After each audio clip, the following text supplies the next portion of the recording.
Fala pessoal, tudo bem?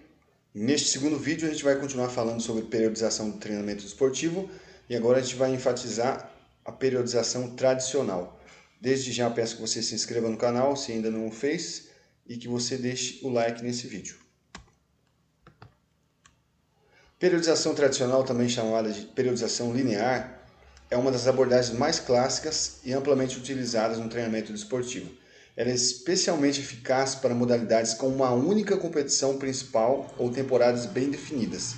Então, se na sua prova de concurso pedir para você identificar qual periodização é utilizada quando você tem modalidades com uma única competição principal durante o ano, você pode colocar a periodização tradicional, também chamada linear, como a alternativa correta.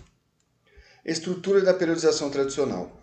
A periodização tradicional é dividida em macrociclos, mesociclos e microciclos, mas a sua estrutura principal é organizada em 4 fases: fase preparatória geral, fase preparatória específica, fase competitiva e a fase de transição, também chamada de fase de recuperação. A fase preparatória geral, o objetivo é desenvolver uma base física geral e, posteriormente, habilidades específicas da modalidade. Como subfase, a gente tem o preparatório geral, com foco em capacidades físicas gerais, como resistência, força geral e flexibilidade. E temos o volume de treino alto, porém a intensidade é baixa a moderada. Por exemplo, um maratonista pode focar em corridas longas e treinos de força em geral. Na fase preparatória específica, ocorre uma transição para as habilidades específicas da modalidade. O volume de treino é então reduzido de alto para moderado e a intensidade começa a aumentar progressivamente. Por exemplo, um nadador pode incluir treinos de técnicas e de velocidade específicas para a sua prova. Já na fase competitiva, o objetivo é manter as capacidades físicas e técnicas desenvolvidas enquanto se ajusta o treino para maximizar o desempenho nas competições. As características dessa fase são as seguintes: o volume de treino reduzido e a intensidade é alta. O foco são as simulações de competição e estratégias específicas. Por exemplo, um tenista pode reduzir o volume de treino e focar em jogos e simulados táticos para o torneio. Na fase de transição, também chamada de recuperação, o objetivo é permitir a recuperação física e mental do atleta após uma temporada intensa. As características dessa fase são um volume de treino baixo e a intensidade também baixa. O objetivo é recuperação mental e física do atleta. O foco, então, atividades recreativas e recuperação ativa. Por exemplo, um corredor pode praticar atividades como ciclismo ou natação para manter-se ativo sem sobrecarregar o corpo. Vantagens da periodização tradicional: a estrutura clara e progressiva facilita o planejamento e a execução do treino. A preparação para o pico de desempenho, que é ideal para modalidades com competição principal. Isso aqui é fácil do atleta entender qual vai ser o período em que o corpo dele vai estar com o máximo de desempenho possível. Nesse tipo de periodização é fácil de explicar para o atleta e é fácil dele entender qual o período. E quando você vai fazer uma periodização desse tipo aqui, você organiza o calendário de forma que a competição mais importante do ano vai coincidir com o calendário ali da periodização no momento que ele vai estar na fase competitiva. Desenvolvimento de base sólida. A fase preparatória geral ajuda a construir uma base física robusta. E a prevenção de overtraining.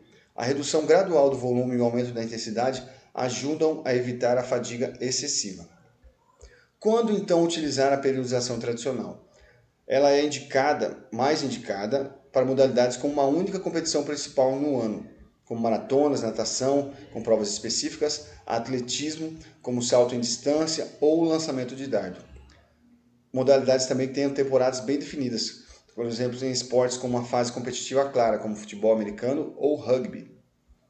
Atletas iniciantes também ou intermediários. A estrutura linear facilita o entendimento e a adaptação ao treino. Exemplo prático aqui: periodização tradicional para um maratonista. Fase preparatória geral é o período maior nesse tipo de periodização. A fase preparatória geral aqui nesse exemplo tem 12 semanas. O foco, resistência aeróbica e força geral.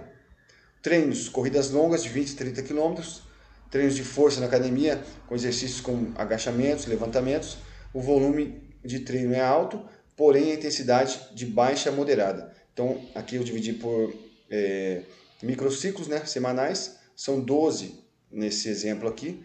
Essa fase, então, é chamada de fase preparatória geral. Está aqui nesse início.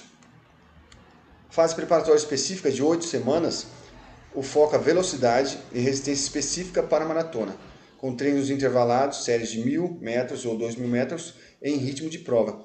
Treinos de força explosiva, com treinos de pliometria. Volume começa então a ser reduzido, aqui no caso é moderado, e a intensidade vai aumentando progressivamente. Vocês lembram aqui daquela interdependência volume-intensidade, né? Se o volume está começando a diminuir, a gente está aumentando aqui a intensidade.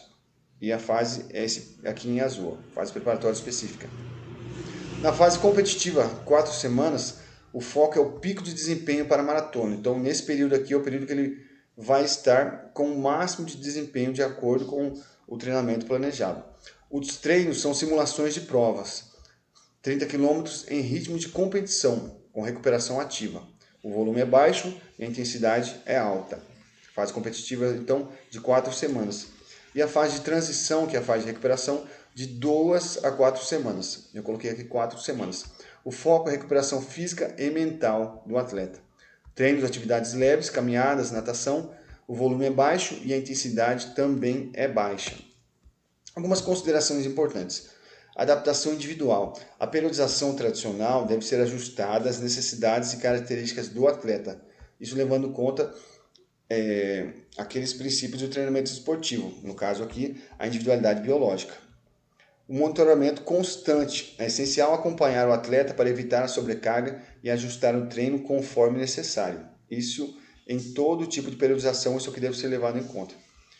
E a integração de capacidades. Embora cada fase tenha um foco principal, outras capacidades, como técnica e tática, não devem ser negligenciadas. As modalidades que se beneficiam da periodização tradicional são esportes de endurance, como maratona, ciclismo de estrada, triatlon, esportes com temporadas definidas, como futebol americano, rugby e basquete, em alguns casos, e esportes individuais com pico de desempenho, como o atletismo, salto, lançamento, natação, provas específicas. E no caso do calendário, a gente organiza para que ele esteja com o máximo de desempenho na competição mais importante do ano.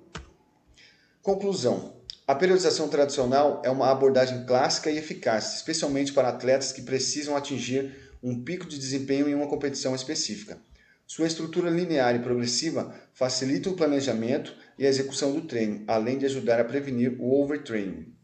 No entanto, é importante adaptá-la às necessidades individuais do atleta e também às demandas da modalidade.